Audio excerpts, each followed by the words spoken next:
Want to take screenshots on your Mac like a pro? In this video, we'll show you the fastest and easiest ways to capture screenshots on any MacBook or Mac. First, if you want to capture the entire screen, simply press Command plus Shift plus 3. Your Mac will instantly take a screenshot and save it to the desktop. Now, if you only want to capture a specific part of the screen, press Command plus Shift plus 4. Your cursor will turn into a crosshair. Click and drag to select the area you want to capture, then release the mouse. And here's a hidden feature many Mac users don't know about. Press Command plus Shift plus 5.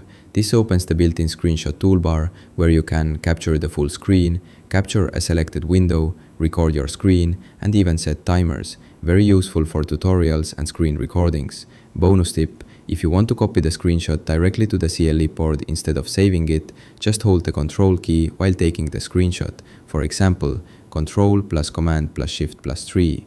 And that's it. Now you know the easiest ways to take screenshots on Mac. If this video helped you, don't forget to like, subscribe, and follow Usman Tech for more easy tech tutorials and how-to videos.